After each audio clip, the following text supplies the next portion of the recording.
Dans cette vidéo, on va voir un certain nombre de méthodes pour lever des formes indéterminées et surtout, on va appliquer ces méthodes sur des exemples.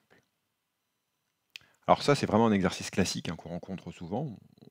On se donne une fonction qui est définie par une certaine formule et dans l'étude de cette fonction, on doit déterminer la limite aux bornes de cette fonction, la limite quand x tend vers a de f de x, avec a éventuellement égal à plus l'infini, moins l'infini ou à n'importe quel réel. Alors, parfois ça se passe bien quand on doit faire ça parce que on utilise les limites classiques et on peut utiliser les théorèmes d'opération sur les limites. Mais parfois, ça se passe pas très bien parce qu'on rencontre une forme indéterminée.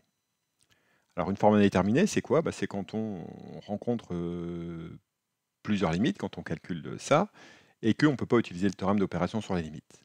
Alors par exemple, si f de x, ça s'écrit sous la forme u de x plus v de x, avec u de x qui tend vers plus l'infini et v de x qui tend vers moins l'infini, on obtient une forme indéterminée, plus l'infini, moins l'infini. On ne peut pas conclure sans études supplémentaires. Et des formes indéterminées comme ça, il y en a au moins 5. Donc celle-là, plus l'infini, moins l'infini. 0 fois plus ou moins l'infini. Plus ou moins l'infini divisé par plus ou moins l'infini. 0 divisé par 0. Et aussi 1 à la puissance plus l'infini. Pour lever ces indéterminés, on va s'appuyer sur un certain nombre de résultats. Premier résultat sur lequel on va s'appuyer, les limites usuelles des fonctions. Puissance, logarithme, exponentielle. Mais ça, comme pour déterminer n'importe quelle limite. On va s'appuyer aussi sur les résultats concernant les opérations sur les limites, mais ça aussi, c'est ce qu'on fait toujours quand on détermine une limite. Et surtout, pour lever des indéterminés, on va s'appuyer sur le théorème de croissance comparée. Le théorème de croissance comparée qui nous dit essentiellement, par exemple, qu'en plus l'infini, le logarithme tend moins vite vers plus l'infini que les puissances de x, qui elles-mêmes tendent moins vite vers plus l'infini que exponentielle x. C'est-à-dire qu'on a la limite quand x tend vers plus l'infini de exponentielle x sur x puissance n qui fait plus l'infini, et la limite quand x tend vers plus l'infini de log de x sur x puissance n qui fait 0. Et au voisinage de moins l'infini, on va utiliser que limite quand x tend vers moins l'infini de x puissance n exponentielle de x égale 0. Et en 0, que la limite quand x tend vers 0 plus de x puissance n log de x égale 0. Donc, j'ai envie de dire impossible de s'attaquer à lever une forme indéterminée si on ne connaît pas ce théorème de croissance comparée.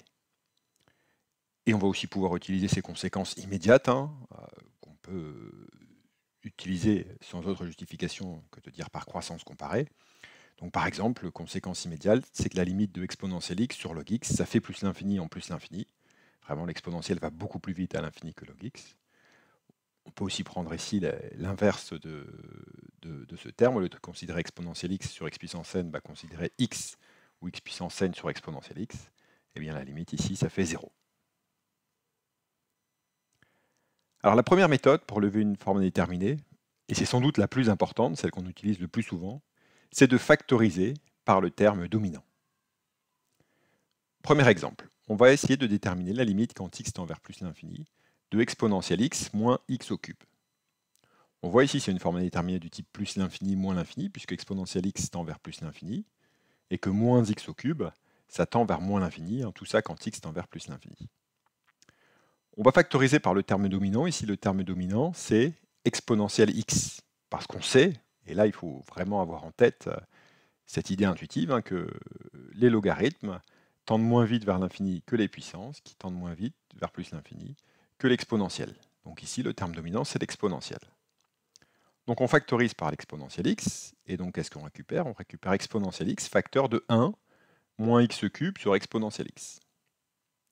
Et en faisant ça, on va appliquer le théorème de croissance comparée pour tuer l'indéterminé. Ici, c'est encore une forme indéterminée, cette fois de la forme infini sur infini. Oui, mais je sais par le théorème de croissance comparée que la limite, quand x tend vers plus l'infini, de x puissance 3 sur exponentielle x, ça fait 0. Et maintenant, tout se déroule facilement. Par les théorèmes d'opération sur les limites, quand je vais faire moins cette quantité-là et que j'ajoute 1, eh bien la limite, ça va être 1. Et maintenant, je multiplie par exponentielle x. Donc exponentielle x, ça tend vers plus l'infini. Tout ça, ça tend vers 1. Donc le produit tend vers plus l'infini. Et donc, vous voyez, le fait de factoriser par exponentielle x, et le fait d'utiliser le théorème de croissance comparée m'a permis de lever l'indéterminé. Deuxième exemple, cette fois-ci avec 3 termes maintenant dans une somme, c'est un petit peu pareil, hein, mais on a 3 termes. Et donc là, c'est aussi une forme indéterminée, parce que log de x, ça tend vers plus l'infini, moins x, ça tend vers moins l'infini, moins racine de x, ça tend vers moins l'infini. Et donc on a plus l'infini, moins l'infini, moins l'infini.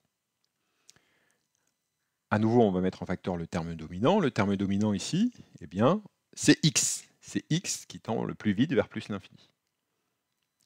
Donc si je mets x en facteur, bah, j'obtiens log de x sur x, moins 1, moins racine de x sur x qui se simplifie en 1 sur racine de x.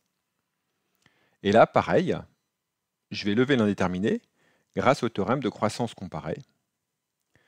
En effet, je sais que la limite quand x tend vers plus l'infini de log de x sur x, ça fait 0. Et pour l'autre terme, ici 1 sur racine de x, bah, c'est juste une limite usuelle. La limite quand x tend vers plus l'infini de 1 sur racine de x, ça fait 0.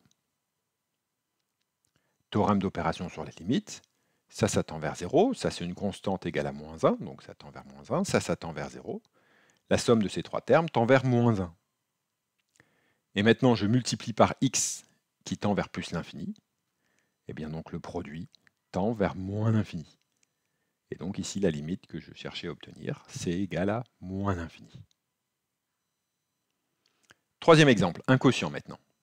On va déterminer la limite quand x tend vers plus l'infini de x carré plus 1 sur x plus 1. Et cette fois, c'est une forme indéterminée de la forme infini sur infini. Le numérateur tend vers plus l'infini et le dénominateur tend aussi vers plus l'infini. Et bien là, on va factoriser par le terme dominant à la fois au numérateur et au dénominateur. Donc, on va écrire que x carré plus 1, c'est x carré facteur de 1 plus 1 sur x carré, et que x plus 1, c'est x facteur de 1 plus 1 sur x. J'ai juste mis le terme dominant, donc x carré au numérateur et x au dénominateur. Et là, en fait, comme j'ai des polynômes, ça va se simplifier. Je vais récupérer x facteur de 1 plus 1 sur x carré, et au dénominateur 1 plus 1 sur x. Et maintenant, il n'y a plus de forme indéterminée, il n'y a plus rien. 1 sur x carré, ça tend vers 0 quand x tend vers plus l'infini. 1 plus 1 sur x carré, ça tend vers 1. 1 plus 1 sur x, ça tend vers 1. Donc le quotient 1 plus 1 sur x carré divisé par 1 plus 1 sur x, ça tend aussi vers 1. Et maintenant, je multiplie par x. Comme je multiplie par x quelque chose qui tend vers 1, tout ça, ça va tendre vers plus l'infini. Et cette méthode, là, ici, je l'ai faite pour un quotient facile de deux polynômes. Ça marche vraiment pour le quotient de n'importe quel polynôme. Et en fait, quand on fait le quotient de deux polynômes, qu'on regarde la limite en plus l'infini, on n'a qu'à regarder, ça va être la même limite que le quotient des deux termes de plus haut degré. Terme de plus haut degré du numérateur divisé par terme de plus haut degré du dénominateur. Et c'est toujours comme ça qu'on procède. Dernier exemple pour cette première méthode, on va déterminer la limite quand x tend vers plus l'infini de 7x plus log x divisé par 7x plus exponentielle x. À nouveau, c'est une forme indéterminée de la forme plus l'infini divisé par plus l'infini, parce que le numérateur tend vers plus l'infini et le dénominateur tend vers plus l'infini. Et comme vraiment très souvent dans le cas de ces formes indéterminées infini sur infini, on va mettre en facteur dominant, on va mettre en facteur le terme dominant du numérateur et du dénominateur. Alors là, il faut faire attention, il y a un petit piège, parce que au numérateur, le terme dominant, c'est 7x, parce que les puissances tendent plus vite vers plus l'infini que le logarithme, mais au dénominateur, le terme dominant, c'est exponentielle x, car l'exponentielle tend vers plus l'infini plus vite que les puissances. Et donc voilà, ici je vais mettre x en facteur au numérateur et exponentielle x en facteur au dénominateur. Donc j'obtiens x facteur de 7 plus log x sur x au numérateur, et au dénominateur je vais obtenir exponentielle x facteur de 7x sur exponentielle x plus 1. Et ça je le réécris en mettant le x sur exponentielle x d'un côté, à part, et le quotient qui reste d'autre part, 7 plus log x sur x, divisé par 7x exponentielle x plus 1. Alors ici, en fait, le quotient, bah, tout va être réglé par le théorème de croissance comparée. En effet, log x sur x, quand x tend vers plus l'infini, ça tend vers 0. Donc 7 plus log x sur x, ça tend vers 7. Ici, toujours par le théorème de croissance comparée, bah 7x sur exponentielle x, ça tend vers 0, si x tend vers plus l'infini. Donc 7x sur exponentielle x plus 1, ça tend vers 1. Et donc ce quotient ici, hein, puisque le numérateur tend vers 7 et le dénominateur tend vers 1, bah, il tend vers 7. Et maintenant, je vais utiliser une dernière fois le théorème de croissance comparée. Je sais que la limite quand x tend vers plus l'infini de x sur exponentielle x, c'est 0. Et donc, bah, j'obtiens finalement ici, comme limite, 0 fois 7. Bah, 0 fois 7, ça fait 0. Donc la limite quand x tend vers plus l'infini de 7x plus log x divisé par 7x plus exponentielle x, ça fait 0. Et donc vous voyez, dans cet exemple finalement pas très compliqué, hein, on a utilisé 3 fois le théorème de croissance comparée. C'est dire si vraiment il faut le maîtriser. Voyons une deuxième méthode. C'est l'utilisation d'un changement de variable. On va utiliser un changement de variable quand on va vouloir se ramener au théorème de croissance comparée, alors qu'on n'a pas vraiment le théorème de croissance comparée au départ. Voici l'exemple qu'on va utiliser. On va déterminer la limite quand x tend vers plus l'infini de log x divisé par exponentielle racine de 3x. Alors, ce n'est pas tout à fait ce qu'on obtient ici, ce qui apparaît dans le théorème de croissance comparée, à cause de la racine carrée dans l'exponentielle. On connaît la limite de log x sur exponentielle x, mais pas la limite de log de x sur exponentielle racine de x. Et bien on va s'y ramener ici en faisant un changement de variable. On va poser u égale racine de 3x. Alors on pose u égale racine de 3x, de sorte que si x tend vers plus l'infini, bien u, ça tend vers plus l'infini. Alors, bien sûr, si u égale racine de 3x, je vais pouvoir dire que x, c'est u carré divisé par 3. Et donc, j'ai remplacé log x sur exponentielle racine de 3x par u carré sur 3. Ici, le x est à l'intérieur, je vais le remplacer par u carré sur 3. Et donc, log x sur exponentielle racine de 3x, ben, c'est log de u carré sur 3 divisé par exponentielle u. Alors là, vous pouvez me dire, bah oui, mais bon, je ne sais toujours pas ce qui se passe, parce que je ne sais pas vers quoi ça tend log de u carré sur exponentielle u. Je ne savais pas log x sur exponentielle racine de x, en faisant le changement de variable, bah, c'est devenu plus simple dans l'exponentielle, mais c'est devenu plus compliqué dans le logarithme. Oui, mais là, je vais utiliser les propriétés du logarithme.